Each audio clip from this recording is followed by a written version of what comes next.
In a small Igbo town called Umuocha, people respected family above everything. Mothers were seen as the backbone of every home, the heart that held children together. But in this same town, something unthinkable happened, something so dark that people whispered about it in fear for many years. Greed pushed a young woman into an unthinkable act. Amarachi, blinded by her hunger for wealth, sacrificed the one person who loved her most, her own mother.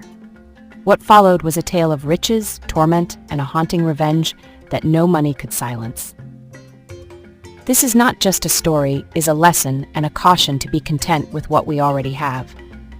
Amarachi was the only daughter of Mama Ebele.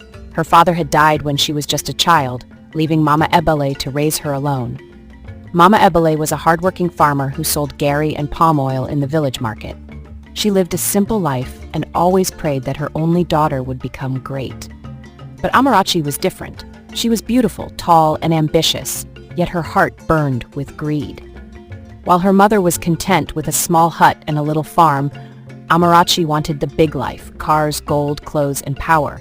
Each time she saw rich girls driving into the village from the city, her heart filled with envy. One night, Amarachi sat alone under the mango tree, thinking about her life. She was tired of poverty. She wanted to escape it, no matter what it would take. "If I stay here with Mama, I will die poor like her," she murmured to herself. That thought never left her heart. Weeks later, Amarachi met a strange man in the nearby town. He was dressed in white clothes with red beads around his neck. His name was Okonkwo, but people called him the Chief. He was known for helping young people make it fast, but only through dark ways. Okonkwo looked at Amarachi carefully and said, "If you truly want money, then you must sacrifice the one you love the most."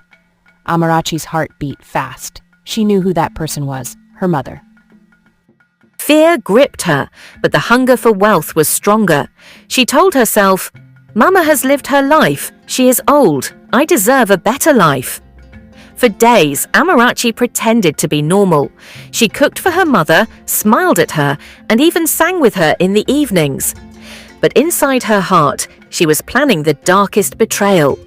She had already collected the charms from Chief Okonkwo. All she needed was the right night. One evening, Mama Ebele returned from the farm tired. She sat outside and prayed for Amarachi. "Chukwu, bless my daughter. Let her not suffer like me." Tears rolled down her wrinkled cheeks. Amarachi, standing behind her, clenched her fist. The prayer stabbed her like a knife, but she hardened her heart. That night, while the moon shone brightly, Amarachi prepared a special meal. She mixed the deadly charm into her mother's soup. As Mama ate, she smiled at her daughter. "Amara, this soup is sweet. Thank you, my child." Amarachi forced a smile, but her hands shook. Minutes later, Mama Ebele held her stomach and screamed in pain. She fell to the ground, gasping for air. "Amara, Amara, what is happening to me?" she cried. Amarachi stood there frozen. Then she whispered coldly, "Mama, forgive me. I need this money." With those words, Mama Ebele took her last breath. The next morning, Amarachi spread the news that her mother had died suddenly. People gathered, crying and wailing for Mama Ebele. They said she was a good woman who did no harm to anyone. Amarachi pretended to cry too, holding her head and rolling on the ground. After the burial, Chief Okonkwo came secretly to Amarachi.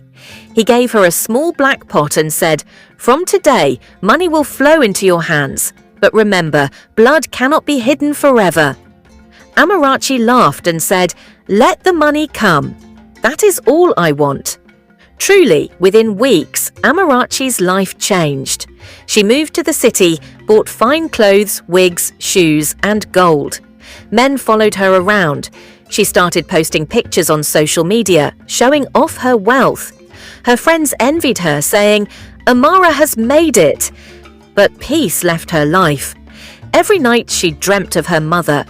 Mama Ebele would appear in her dreams, crying and asking, "Amara, why did you kill me? Why, my daughter?" Amarachi would wake up sweating, her heart beating fast. Still, she continued enjoying her riches.